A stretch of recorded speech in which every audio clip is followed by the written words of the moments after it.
خير ابتغاء مرضات الله وفضله ورضوانه سبحانه وتعالى. أما بعد، وصلنا وإياكم في معنى لا إله إلا الله محمد رسول الله، وأخذنا معنى تفصيلي لكلمة لا إله إلا الله.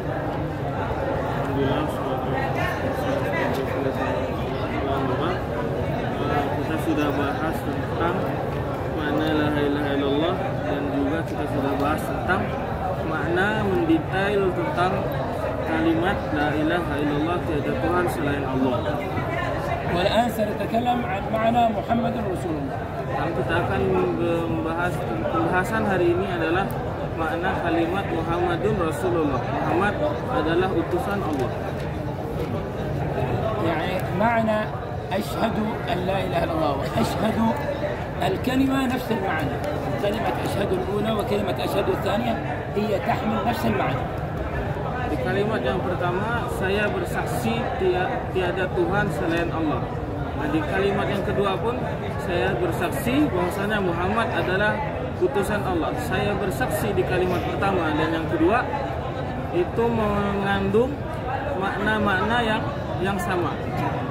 فلا يمكن أن يقول شخص أنني أؤمن بالله ولا أؤمن بالنبي محمد صلى الله عليه وسلم.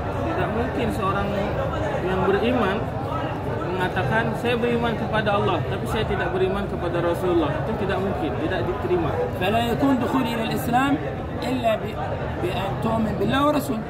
Tidak mungkin masuk Islam kecuali seseorang itu beriman kepada Allah dan Rasulullah. ولا يكون إيمان عند الإنسان إلا بمحبة الله ورسوله. Dan tidak mungkin iman itu ada di hati seseorang kecuali ada juga cinta dalam hati seseorang kepada Allah dan juga kepada Rasulullah. قل إن كنتم تحبون الله فاتبعوني. Allah berfirman dalam Al-Quran yang berarti, katakanlah wahai Muhammad, kalau kalian cinta kepada Allah maka ikutilah aku. فلهذا هنا عندما قال أشهد أن محمدا نعرف من هو محمد. Dari itu ketika seseorang itu disuruh di sini dikatakan asyhadu anna Muhammadan, saya bersaksi bahwasanya Muhammad adalah utusan Allah, kita bisa mengira-ngira siapa itu Nabi Muhammad. سيدنا محمد رسول الله أي أن الله أرسله لكافة الخلق لهدايتهم وسعادتهم. Nabi Muhammad adalah utusan Allah, Muhammad Rasulullah, dengan makna bahwasanya Nabi Muhammad diutus oleh Allah Subhanahu wa taala untuk seluruh makhluk dalam hidayahnya. وأسماء النبي صلى الله عليه وسلم كثيرة. Dan nama Nabi sallallahu alaihi wasallam banyak. لكن اسم محمد هذا الذي هو مكتوب في السماء على أبواب العرش ومكتوب كذلك ويقوله الناس في الأرض. Tapi nama Nabi Muhammad dengan kalimat Muhammad itu adalah nama yang di langit tertulis di pintu-pintu arsy dan juga disebut makhluk di muka bumi. لا إله إلا الله محمد رسول الله.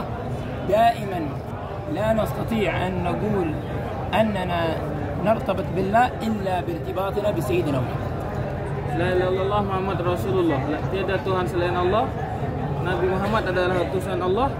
Ini satu kesatuan yang tidak bisa kita pisahkan apabila kita ingin menyatakan bahwasanya kita beriman kepada Allah. فيجب أن تؤمن أن سيدنا محمد وتعرف اسمه أنه سيدنا محمد ابن عبد الله. أبوه اسمه عبد الله. Kita diharuskan untuk beriman dan mengetahui bahwasanya Muhammad itu sendiri nama ayahnya adalah Abdullah. وسمي محمد الذي سماه الله سبحانه وتعالى وألهم جده عبد المطلب أن يسميه محمد. Nama Muhammad itu sendiri yang memberikannya adalah Allah Subhanahu wa taala itu sendiri, yang mana nama tadi Allah ilhamkan kepada hati datuk Sayyidina Muhammad, Sayyidina Abdul Muttalib. لماذا جده سماه؟ أين أبوه؟ Kenapa yang menamainya kakek beliau? Di mana ayah beliau? أين أبوه؟ Di mana ayah beliau? توفي وهو في بطن أمه. Ayahnya telah wafat duluan dan Nabi Muhammad masih dalam perut ibunya. فالذي رباه جده عبد المطلب. Nah, yang mendidik Nabi Muhammad, mengurus Nabi Muhammad, kakeknya yang bernama Abdul Muttalib. وهو أول من سمي محمد. وفي نفس العام في هناك أسر أخرى سمت أولادها محمد، يريد أولادهم أن يكونوا رسل كذلك. Nabi Muhammad adalah manusia pertama yang diberi nama Muhammad, dan di waktu yang sama, pada tahun yang sama, beberapa keluarga memberi anak-anak mereka dengan Nabi Muhammad dengan harapan Muhammad anaknya itulah yang Allah pilih sebagai Rasul. لأن اليهود أشاعت أن هذا الزمان ظهور النبي محمد، لكن اليهود كانوا يعتقدون أنه سيأتي منهم. Karena orang-orang Yahudi itu sudah tahu bahwasanya pada zaman itu akan muncul seorang Rasul yang bernama Muhammad. ولكن عندما رأوا أن النبي صلى الله عليه وسلم جاء من مكة من قبيلة قريش فهم عادوا النبي وعادوا الإسلام إلى يومنا هذا. Tapi ketika orang Yahudi tahu ternyata Rasul yang bernama Muhammad yang mereka tunggu itu malah muncul dari suku Quraisy, dari kota Mekah, mereka malah memusuhi Nabi Muhammad dari dulu sampai hari ini. وسماه جده محمد لكثرة خصاله الحميدة، كثرة صفاته الحميدة. Kakek beliau menamai beliau Muhammad, yang makna monotonnya Muhammad itu sendiri yang dipuji karena terdapat banyak sifat terpuji dalam diri beliau. وأبوه اسمه عبد الله. Nah, nama abah beliau sendiri Abdullah. وكان لعبد المطلب جاءت فترة عليه ليس عنده أولاد كثير. Pada satu masa Sayyidina Abdul Muttalib beliau tidak memiliki banyak anak. فدعا الله أنه إذا رزق 10 من الأولاد أن يذبح واحد منهم للكعبة. Nah, ketika beliau berdoa, kalau beliau punya 10 anak, salah satunya akan beliau sembelih di depan Ka'bah. فوصل عنده الأولاد إلى 13. Nah, kemudian beliau punya anak sampai 13. فأراد أن يبر بقسمه لأنه أقسم على الله أن يذبح واحد منهم. Nah, kemudian beliau pengen menunaikan sumpahnya yang mana menyembelih anak tadi. وكان أحب أولاده إليه أصغرهم عبد الله. Nah, dari yang 13 tadi, yang paling beliau cinta anak-anaknya yang paling bungsu, Abdullah. فعمل القرعة بينهم فجاءت القرعة عن عبد الله. Nah, diundi dari 13 anak, anaknya diundi, di arisan diundi, kemudian yang keluar undian namanya Abdullah.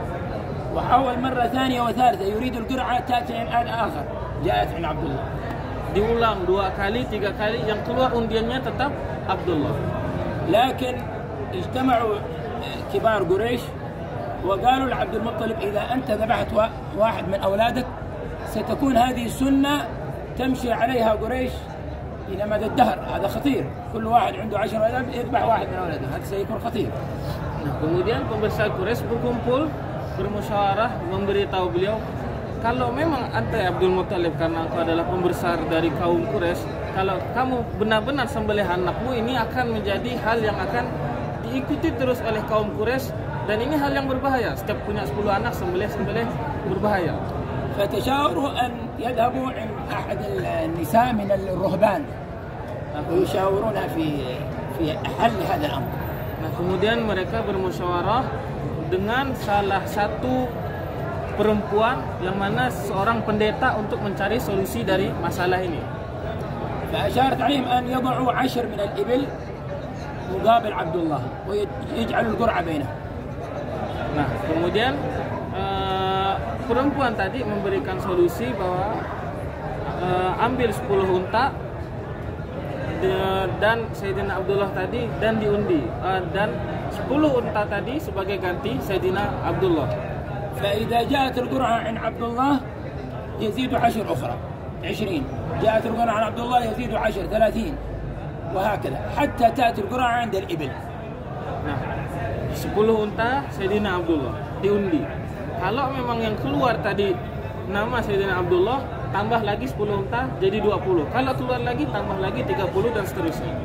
فعملوا هذا حتى وصلت الإبل إلى 100. Nah, Kemudian beliau membuat undian tadi sampai untanya berjumlah 100. 100 سيارة. Satu unta dengan harga satu mobil berarti semakna zaman sekarang 100 mobil. كان أغلى شيء عندهم الإبل. Zaman dulu barang paling mahal orang Arab unta. وعندكم في القرآن وجاءت سيارة في قصة سيدنا يوسف. Nah, di Quran disebutkan di dalam kisah Sayyidina Yusuf jaat sayyarah. Sayyarah zaman sekarang kita sebut mobil. Ghafilan lil ibil. Nah, makna yang kita sebut sekarang mobil sayyarah, orang Arab sebut sayyarah mobil. Zaman dulu sayyarah itu unta, rombongan unta. Khairun لأن يهدي الله بك رجلا واحدا خير لك من حمر النعم. يعني ibil. Maka sampai Nabi SAW sabdakan, apabila Allah menghidayahkan satu orang dengan sebabmu itu lebih baik daripada unta merah. Nabi sering sebut unta. فلما وصلت الإمام جاءت القرعة عند الإبل وذبحوها ووزعوها على من في مكة.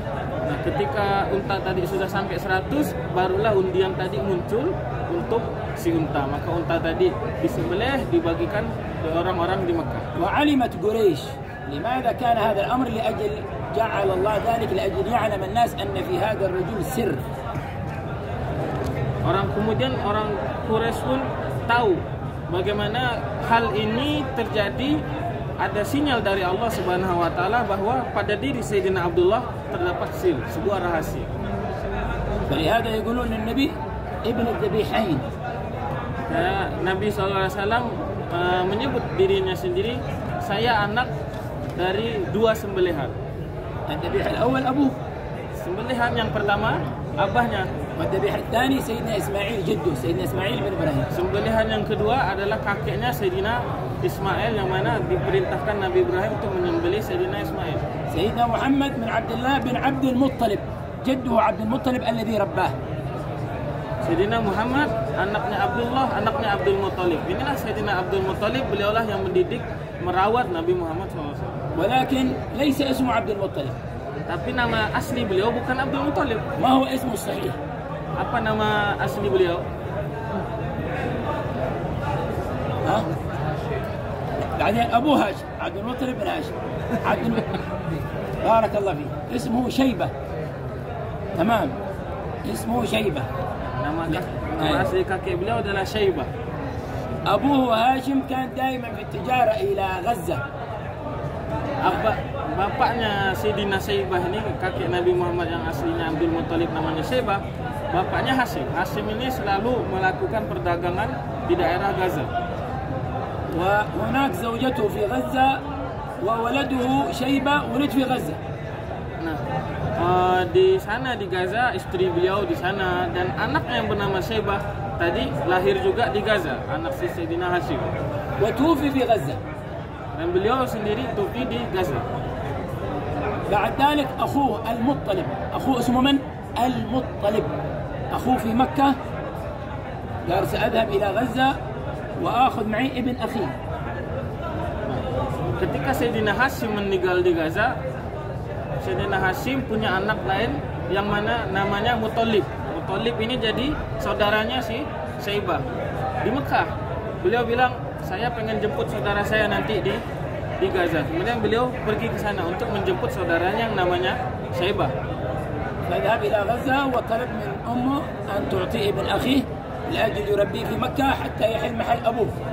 Kemudian beliau pergi ke Gaza, minta izin kepada ibu Sayyidina Hashim untuk membawa saudaranya pulang ke Mekah untuk menggantikan posisi abahnya. لأنه أجداد النبي صلى الله عليه وسلم كانوا يسمونهم في مكة الأشراف، وأهل مكة إذا عندهم أي مشكلة يرجعون إليهم. Kakek-kakek Nabi SAW disebut orang Mekah sendiri ashraf, orang-orang petinggi di orang Mekah. Apapun yang terjadi di antara orang-orang yang membutuhkan musyawarah, pasti orang-orang Mekah bermusyawarah kepada kakek-kakek Nabi SAW. فلما دخل مكة جاء من غزة، دخل مكة هذا المطلب عم شيبة، كان الطفل الصغير هذا معه شيبة معه يركب فوق الجمل. Nah, kemudian Syaibah tadi datang membawa keponakannya si Muthalib, datang bersama beliau si Muthalib yang saudaranya Hashim sama Syaibah datang dengan menaiki unta masuk Mekah. فالناس اعتقدوا أنه اشترى هذا الغلام اشتراه فهو عبد عندهم فقالوا هذا عبد المطلب. Nah, ketika orang-orang lihat beliau Muthalib tadi datang dengan Syaibah bawa anak kecil, mereka memiliki keyakinan bahwasanya si Muthalib beli budak di daerah Gaza, datang ke Mekah dengan membawa budak. Kemudian orang-orang Mekah bilang Abdul Muthalib, yang artinya budak si Muthalib.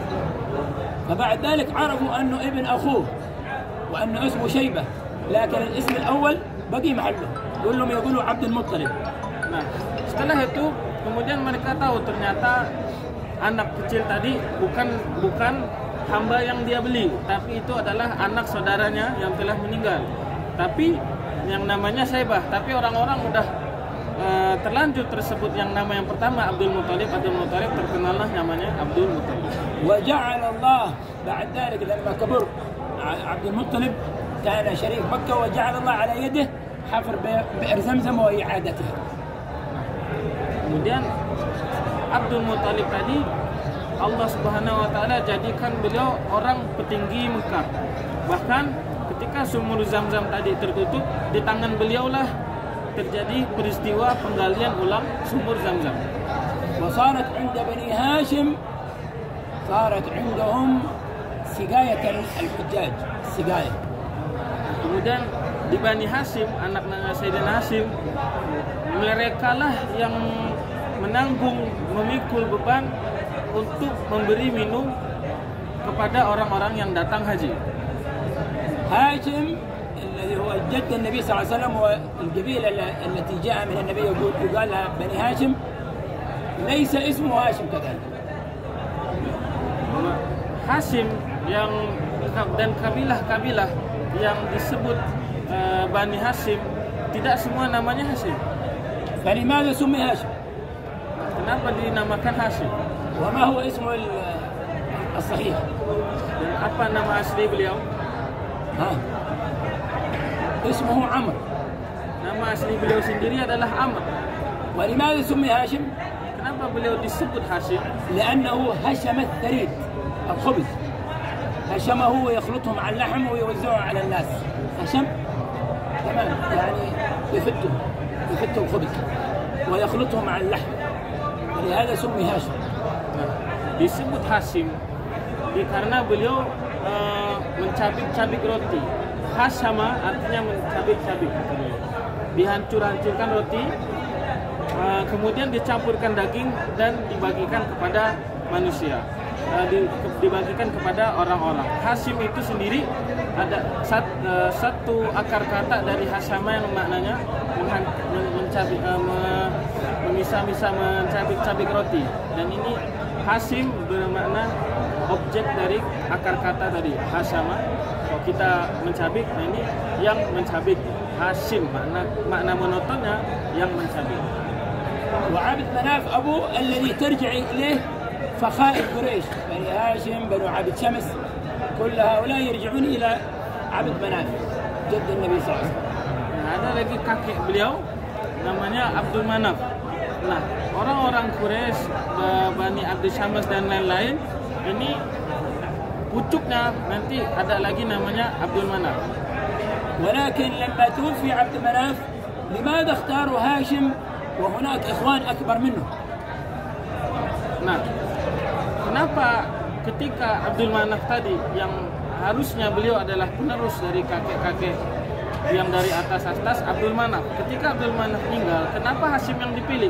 Padahal Hashim ada mempunyai saudara yang lebih besar dari beliau. Kenapa yang jadi penerus abahnya harus Hashim? اختاروا هاشم في ذلك الوقت لأنه كانت مكة منتشر فيها الجوع. Karena pada waktu itu ketika wafat abahnya beliau terjadi bala lapar yang melanda Mekah. وبدأوا بعض الأسر يجلسوا في الصحراء ينتظروا الموت. Nah, kemudian sebagian orang-orang keluarga melakukan tindakan berupa duduk di padang pasir menunggu kematian saking laparnya. لكن هاشم كان عنده فكر في التجارة. Tapi Sayyidina Hashim tadi mempunyai pikiran untuk memulai perdagangan. فلهذا علم أهل قريش التجارة. Kemudian Sayyidina Hashim mengajarkan orang-orang Quraisy bagaimana mereka melakukan perdagangan. وجعل لهم رحلتين في التجارة، رحلة إلى الشام ورحلة إلى اليمن. Nah, kemudian beliau membuat dua jalur perdagangan. Yang pertama ke Syam dan yang kedua ke Yaman.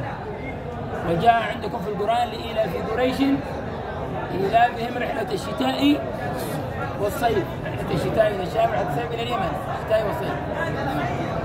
Sebagaimana yang dicantumkan di dalam Al-Quran, yang maknanya secara umum disebutkan bahwa orang-orang Quraisy membuat perjalanan dagang di waktu musim dingin dan waktu musim panas. من عبد مناف القرشي، هذه قبيلة قريش التي هي ترعى الحرم المكي في ذلك الزمان وإلى يومنا هذا. Dari Abdul Manaf itu tadi yang dijuluki Al-Quraisy, dari situlah muncul kabilah Quraisy yang menjaga kota Mekah sampai sekarang. ولهذا مفتاح الكعبة ما زال مع هذه القبيلة من قريش إلى اليوم، وقال لهم النبي صلى الله عليه وسلم لا يأخذ منكم إلا ظالم. Maka dari itu sampai sekarang kunci Ka'bah dipegang oleh salah satu keturunan yang ucupnya tadi sampai kepada Sayyidina Abdul Manaf bin Al-Quraisy tadi. Bahkan Nabi sampai bilang tidak ada yang orang mengambil kunci Ka'bah dari keturunan ini, ngambilnya kecuali orang itu zalim. ونسب النبي صلى الله عليه وسلم الذي ذكره بنفسه إلى عدنان. Nah, nasab Nabi sendiri yang beliau sebutkan secara jelas itu sampai kepada Sayyidina Adnan. ورسول الله يحب أفضل صفة عنده يحبها هي كونه عبد الله ورسوله. Nah, dan Nabi SAW sendiri berupa sifat yang ada pada diri beliau, yang paling beliau sukai sifat itu ada pada diri beliau adalah seorang Abdullah dan Rasulullah, bermakna hambanya Allah dan utusan Allah. كلنا عبيد الله، ولكن عندما تأتي للنبي صلى الله عليه وسلم لا خصوصية خاصة. Nah, kita semua hamba Allah, kita semua hamba-hamba Allah. Tapi di diri Nabi SAW memiliki kekhususan tersendiri, keistimewaan tersendiri. والأنبياء والرسول يبعث النبي إلى الرسول إلى القرية، يبعث النبي إلى الرسول إلى القبيلة، لكن نبينا محمد بعث إلى جميع الناس، جميع الخلق. Para nabi dan para rasul hanya diutus kepada desa tertentu, daerah tertentu, kabilah suku tertentu, tapi Nabi Muhammad SAW diutus kepada seluruh makhluk. وكل الأمم الأنبياء والرسول من قبل هم الذين يدعون الناس إلى الله، وقومهم يجلسون للعبادة. Nah, nabi-nabi pada rasul-rasul pada zaman dahulu yang berdakwah cuma nabi dan rasul. Umat hanya beribadah saja tugasnya. لكن أمة نبينا محمد صلى الله عليه وسلم هم أخذوا المهمة بعد النبي صلى الله عليه وسلم، فهم يقومون بالدعوة إلى الله ويقومون بالعبادة. Nah, tapi umat Nabi SAW berbeda dari umat yang lain. Mereka diwarisi tugas penting seorang nabi dan rasul dengan mana mereka juga yang beribadah, mereka juga yang berdakwah ila Allah. ولد النبي صلى الله عليه وسلم بمكة البلد الحرام التي فيها المسجد الحرام الذي هو أفضل المساجد. Nabi SAW dilahirkan di Mekah, di tanah haram, yang mana di tanah haram tersebut terdapat Masjidil Haram, sebaik-baiknya masjid yang paling baik. وكون النبي صلى الله عليه وسلم ولد في مكة، فالنبي صلى الله عليه وسلم يحب مكة حبا شديدا. Nabi SAW sendiri sangat mencintai kota Mekah. ويتمنى النبي أن لا يخرج من مكة. Nabi SAW berangan-angan agar beliau tidak keluar dari Mekah sama sekali. لكن عندما جاءت النبوة والرسالة للنبي صلى الله عليه وسلم أخبره Waraqah bin Naufal annahu sayakhruj min Makkah. Tapi tatkala kenabian itu, kerasulan itu datang kepada beliau, maka Waraqah bin Naufal mengabari beliau bahwasanya beliau akan keluar dari kota Makkah. فجلس النبي في مكة 53 سنة. Nabi SAW berdiam di Mekah selama 53 tahun. وبعد أن نزل الوحي عليه وعمره 40 سنة بعد 13 سنة هاجر بعد ذلك إلى المدينة. Nabi SAW ketika berumur 40 tahun turun wahyu kepada beliau, kemudian 13 tahun setelahnya beliau berhijrah berpindah ke kota Madinah. ركزوا معي الآن وانتبهوا لهذا الحديث. Nah, kata beliau, fokus kepada saya, fokus terhadap hadis yang akan saya sebutkan. النبي صلى الله عليه وسلم قال أريت يعني رؤية في النوم ورؤية الأنبياء حق. Nabi SAW beliau bilang saya dimimpikan. Nah, sedang ini mimpi para nabi itu hak benar. لماذا سيدنا إبراهيم جاء لذبح ابن إسماعيل؟ Kenapa Sayyidina Ibrahim mau menyembelih anaknya Sayyidina Ismail? رؤية في النوم. Karena mimpi yang ada di tidur. رؤيا الأنبياء حق. Nah, mimpi para nabi itu adalah hak benar. ووحي من الله. Dan termasuk daripada bagian wahyu dari Allah Subhanahu wa taala. النبي صلى الله عليه وسلم قال أريد أن أهاجر إلى بلد ذات نخل. Nabi SAW bersabda, saya dimimpikan bahwasanya saya berhijrah kepada suatu tempat yang banyak pohon kurmanya. هي حضرموت أو يثرب. Nah, pada zaman itu yang terkenal yang banyak pohon kurma di Hadramaut atau kota Yathrib. النبي ذكر حضرموت. Nah, Nabi sebut Hadramaut. أريد أن أهاجر إلى بلد ذات نخل هي يثرب حضرموت أو يثرب واحدة منهم. Bila ulangi hadis ini, bahwasanya saya dimimpikan saya berhijrah kepada suatu tempat yang banyak pohon kurmanya, Hadramaut atau Yathrib. لماذا ذكر النبي حضرموت؟ Kenapa Nabi sebut Hadramaut? هذا يحتاج لأنه كلام النبي صلى الله عليه وسلم وحي. Nah, ini patut diperhatikan karena ucapan Nabi SAW adalah wahyu dari Allah. والنجم إذا هوى ما ضل صاحبكم وما غوى. إيش بعدها؟ وما ينطق إن هو إلا وما ينطق. أي كلام يقوله النبي صلى الله عليه وسلم هذا من الله. Sebutkan dalam Al-Quran bahwasanya Allah Subhanahu wa taala berfirman, "Wa ma yantiqu anil hawa." Tidaklah Nabi sallallahu alaihi wasallam berucap apapun kata-katanya dari hawa nafsu. In huwa illa wahyun yuha. Apapun yang Nabi ucapkan tidak muncul kecuali wahyu dari Allah Subhanahu wa taala. Ucapan apapun yang keluar dari mulut Nabi sallallahu alaihi wasallam tidak lain tidak bukan itu merupakan wahyu dari Allah Subhanahu wa taala. Idzan fi sir fi Hadramaut. Nah, kalau begitu ada sir yang di negeri Hadramaut. Nabi hajar ila fin? Tapi Nabi SAW berhijrahnya ke mana? Ila Yathrib. Ke kota Yathrib.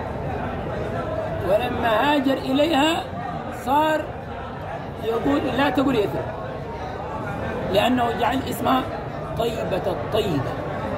Nah, ketika Nabi SAW berhijrah kepada tempat itu, jangan sebut lagi kota itu kota Yathrib, karena kota itu terdapat kebaikan daripada seluruh kebaikan. Aina Hadramaut? Terus Hadramaut di mana? مضت السنوات فهاجر أولاد النبي إلى حضرموت. Nah, ketika sudah masa berlalu, keturunan Nabi SAW berhijrah ke negeri Hadramaut. وخرجوا في الدعوة إلى الله إلى العالم وانتشر الإسلام بالخلق الحسن. Dan keturunan Nabi SAW dari sini pergi ke seluruh penjuru alam, keluar untuk berdakwah kepada Allah dengan akhlak yang baik. هاجر النبي إلى المدينة ثم فتح مكة في آخر السنوات فتح مكة. Setelah setelah Nabi SAW berhijrah kepada Madinah, ke kota Madinah, setelah beberapa tahun kemudian, di akhir umur beliau membuka atau menaklukkan kota Mekah. وبعد ذلك وزع الغنائم على قريب عهد بالإسلام اللي دخلوا من مكة قريب عهد الإسلام، وزع عليهم الغنائم بكميات كبيرة.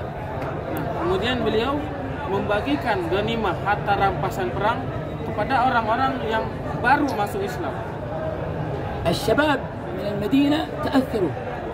Kemudian orang-orang yang umurnya masih muda, para pemuda di Madinah, hati mereka terpengaruh, mereka sedih, terpengaruh. الشباب يكون عندهم حماس، كبار السن يكون عندهم هدوء وعقل. Nah, pemuda memang kita ketahui yang punya ambisi itu pemuda. Tapi kalau orang tua bawaannya tenang. النبي صلى الله عليه وسلم جمع الأنصار كلهم. Kemudian Nabi SAW mengumpulkan seluruh kaum Ansar.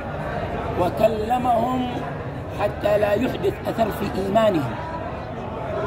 Kemudian Nabi SAW berdialog kepada mereka agar tidak terjadi sesuatu di dalam iman mereka. حتى جلسوا يبكوا. Karena dialog Nabi, karena pembicaraan Nabi SAW, sampai kaum Ansar tadi duduk dan menangis. فقال لهم في آخر كلمته المحيا محياكم والممات مماتكم.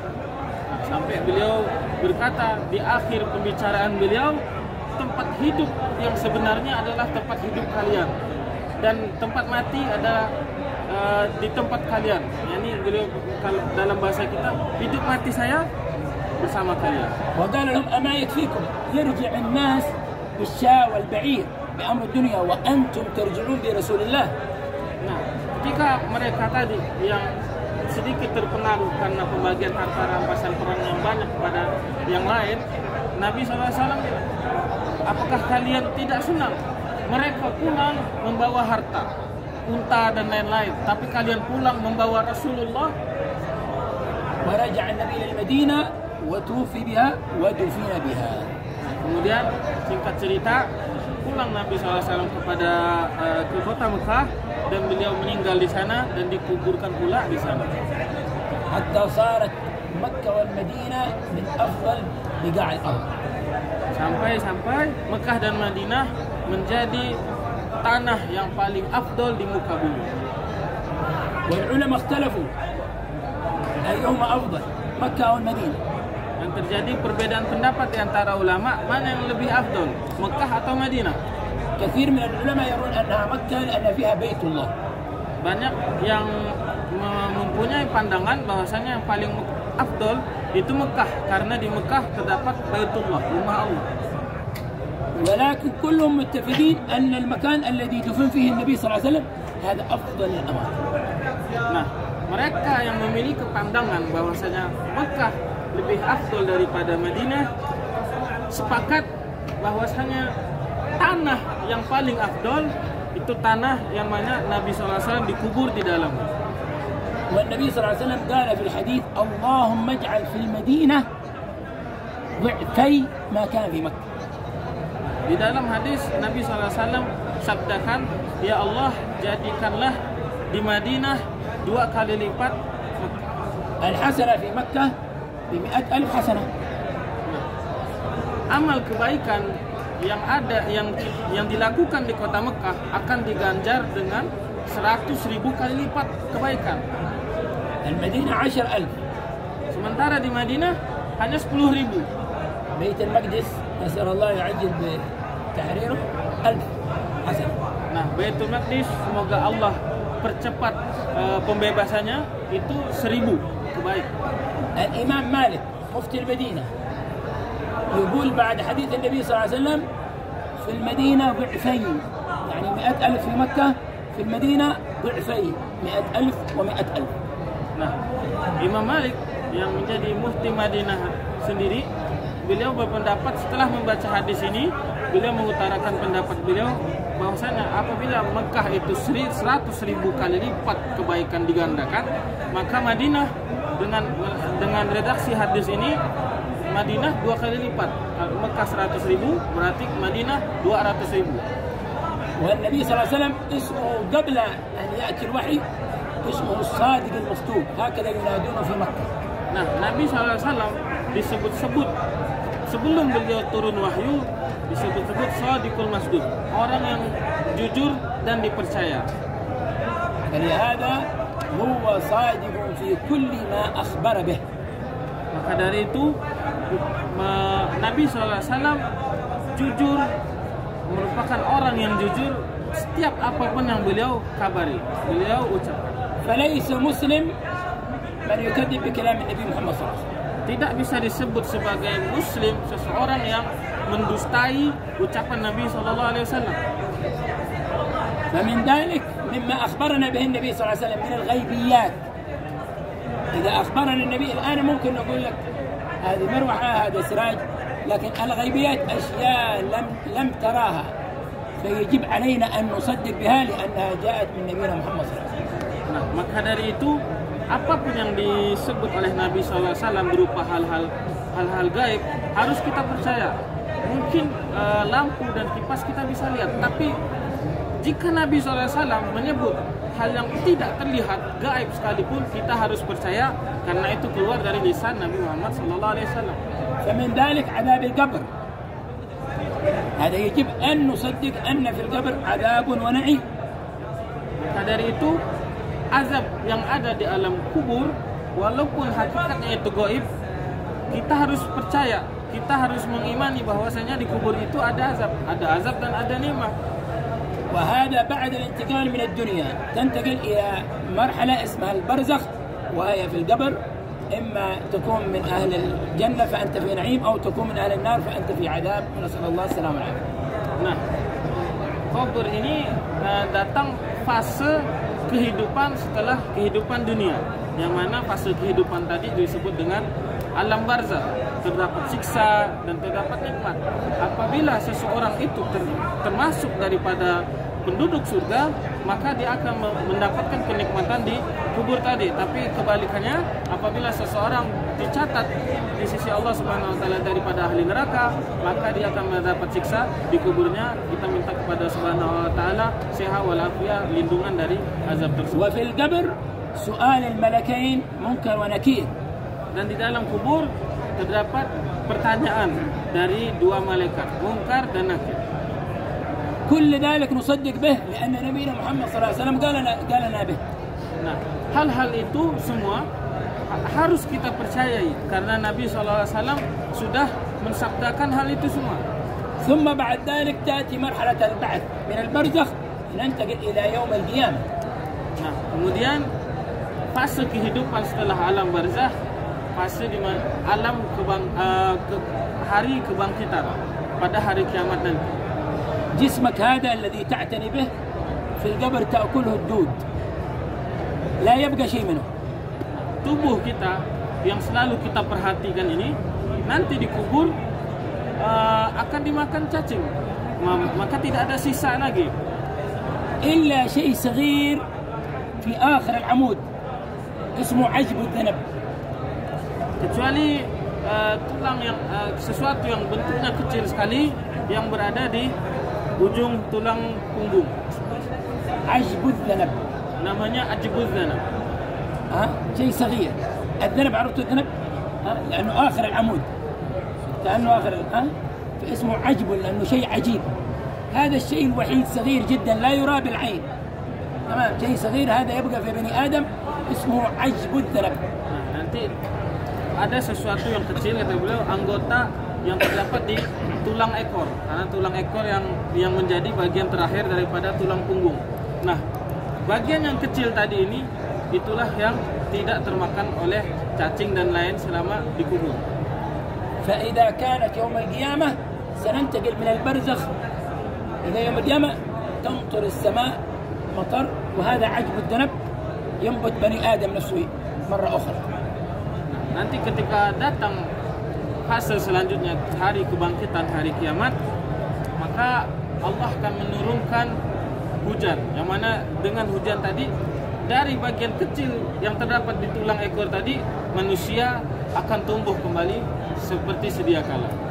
لكن بدون روح مثل بني آدم لكن بدون روح لا حركة ولا أي شيء. Tapi ketika tumbuh kembali kepada sedia kala, belum ada ruh, tanpa ruh, tumbuh saja begitu, tubuh tidak bisa bergerak dan lain-lain. فينفخ سيدنا إسرافيل في الصور، ينفخ تخرج الأرواح وكل روح تأتي إلى صاحبها. Nah, kemudian Sayyidina Israfil meniupkan sangkakalanya, meniupkan ruh-ruh sampai ruh-ruh tadi masuk kembali kepada jasad-jasad. فيأتي البعث فيبعث الله الناس من قبورهم للحساب يوم القيامة. Nah, dari itu datanglah fase hari kebangkitan. Allah bangkitkan manusia dari kuburnya di padang mahsyar pada hari kiamat. وكل واحد يبعث على ما مات عليه. Nah, setiap orang dibangkitkan dalam kondisi sebagaimana kondisi dia ketika wafat, ketika dia mati. فالمتكبرين يكونون مثل الذر. Orang-orang yang sombong maka seperti akan bangkit seperti biji sawi kecil. الناس يمشون بأرجلهم عليهم. Nah, orang-orang akan berjalan di atasnya, menginjak-injaknya. فيأتي بعد ذلك الحساب فيحاسب الله كل واحد على كل ما فعل. Nah, setelah fase tadi, fase kebangkitan, akan datang fase selanjutnya, fase hisab, di mana Allah menghisab semua makhluk, menghisab setiap amal-amal dari seluruh makhluk. فننتقل من البرزخ إلى البعث، نبعث من القبور، ننتقل إلى ساحة المحشر، ثم يأتي الحساب. Nah, dari kubur Allah bangkitkan kita, kemudian akan dikumpulkan di padang mahsyar, kemudian Allah akan hisab. ونحن نؤمن بيوم القيامة وأن فيها عقاب وثواب. Dan kita beriman dengan yang namanya hari kiamat. Dan nanti pada hari kiamat akan ada yang namanya pahala dan akan ada juga yang namanya dosa. وأن فيها الميزان توزن أعمال الناس من خير أو شر. Dan di hari kiamat kelak akan ada timbangan yang mana akan ditimbang seluruh amalan pada setiap makhluk berupa kebaikan dan keburukan. وميزان الآخرة عكس ميزان الدنيا. Nah, mizan ya timbangan nanti di akhirat terbalik, yakni tidak seperti timbangan yang di dunia. ميزان الدنيا إذا وضعت فيه كثير يخرج إلى تحت، لكن ميزان الآخرة إذا وضعت فيه كثير يطلع إلى فوق.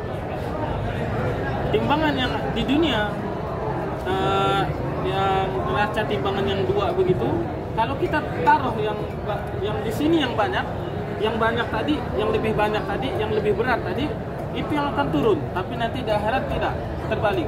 Yang lebih banyak itu yang naik. ثم بعد الحساب يذهب الناس أهل النار إلى النار وأهل الجنة إلى الجنة. Kemudian setelah fase hisab, manusia akan pergi sesuai dengan amalnya. Penduduk surga akan pergi ke surga, penduduk neraka sebaliknya akan pergi ke neraka. لكن جعل الله بين الجنة والنار صراط يمرون عليه دقيق. Allah jadikan di antara surga dan neraka yang namanya jembatan sirat yang amat kecil sekali. فمن رحمه الله وغفر له مر على الصراط. Orang yang Allah ampuni dan Allah yang Ahmad rahmati akan bisa melewati jembatan sirat tadi. ومن لم يقبله الله نسأل الله السلامة والعافية أخذته النار. Nah, tetapi sebaliknya orang-orang yang tidak diterima oleh Allah Subhanahu wa taala, kita minta kepada Allah Subhanahu wa taala afiyah, akan jatuh kepada neraka. عندكم في القرآن وإن منكم إلا واردها كلنا سنرد على النار فوق الصراط. Dalam Quran Allah firmankan yang maknanya tidak ada satupun dari kalian kecuali melewati jembatan itu. نسأل الله التوفيق. Kita minta subhanallah taufik. أحد عنده سؤال منكم؟ Ada yang punya soal? تفضل. Di dalam kubur itu pertanyaannya dengan bahasa apa nanti? Pertanyaan munkar nakir. Fil qabr bismillah. جميل جدا، هذا سؤال مهم. اللغة التي ذكرها النبي صلى الله عليه وسلم والتي ذكرها الله سبحانه وتعالى هي اللغة العربية، وهي لغة أهل الجنة. وقيل أنه كذلك الحساب وكل شيء باللغة العربية. وهذا ما يقول. ولكن هذا الأمر يجعل الله لكل الناس فهما في هذا الأمر، لا يفكر الإنسان بعدين كيف أنا بتعلم اللغة العربية، هذا من الله سبحانه وتعالى. هذا القول المشهور في هذا الأمر. Firman Allah dan sabda Nabi menjelaskan bahwa nanti dikubur, bahkan nanti dihisab dan lain-lain menggunakan bahasa Arab. Bahasa Arab itu sendiri di sabda Nabi SAW merupakan bahasa ahli surga. Tapi nanti Allah sendiri yang akan memberikan kepahaman kepada setiap orang bagaimana bisa mereka memahami bahasa Arab. Tidak perlu bingung-bingung kapan saya belajar bahasa Arab, kapan tidak perlu bingung. Allah yang memahami. Terjemah ya. Buat terjemah. Apakah orang kafir itu dapat bertanya juga dalam kubur? Kufar, al-yus'al fil kubur. كل من فعل شيء في الدنيا يحاسب عليه، إلا أن الكفار ليس مهما فعلوا من الخير لا فائدة منه. Di kehidupan dunia, apapun yang dikerjakan seseorang akan dihisab. Tapi pengecualian orang kafir, kebaikan apapun yang mereka kerjakan tidak akan mendapat ganjaran sama sekali. الحساب على كل شيء. Hisab amal apapun akan dihisab. حتى الحيوانات، يعني إذا حيوان آذى حيوان يحاسب يوم القيامة. Bahkan hewan-hewan, kalau ada yang menyakiti satu sama lain akan dihisab hari kiamat. كل أحد مسلم كافر حيوانات، كل من آذى أحد أو عمل أي خطأ حساب يوم القيامة. Setiap makhluk muslim atau kafir atau hewan nanti pada hari kiamat jika ada yang melakukan kesalahan kepada yang lain akan dihisab pada hari kiamat. فلهذا حتى الكافر في القبر يسأل ويحاسب. Dari sini kita bisa ketahui bahwasanya bahkan kafir pun di kubur nanti akan ditanyai dengan pertanyaan. وأي أحد منكم عنده سؤال لا يترك أي سؤال عندك أي شيء، فهي فرصة دورة هنا أي سؤال عندك حتى يذهب الإنسان بفهم واضح لأمر دينه. Dan kapannya mayat itu kenapa harus dilepas ikatannya? الحبل في الميت لماذا لازم يحل؟ القبر في الميت في قبره يربط في الكفن، يربط على رأسه حتى يتماسك الكفن. Mayit nanti dikuburkan seperti kita ketahui, diikat kafan itu biar kafannya tidak lepas. لكن إذا أخرجنا إلى القبر فهذا الربط نفكه. Nah, ketika nanti mayat udah masuk kubur, nanti talinya dilepas. لماذا؟ Kenapa? لأجل نكشف على جبهته ونضع جبهته هذه مباشرة على اللبن في القبر. Biar kita bisa buka daripada mayat tadi, orang yang meninggal tadi, agar pipinya bisa nempel langsung kepada tanah yang nanti dikubur. لهذا السبب يحتاج أن نفك هذا الربط. Maka dari itu kita butuh talinya harus dilepas. بكرة إن شاء الله دعوات فات الله يرزقنا العلم النافع، العمل الخاص مقبول، وحسن التعليم والدلالة على الهدى، ويسر بذلك قلب نبينا محمد صلى الله عليه وسلم ومعلمينا ومشايخنا، وذوي الحقوق علينا بسر الفاتحة إلى حضرة النبي.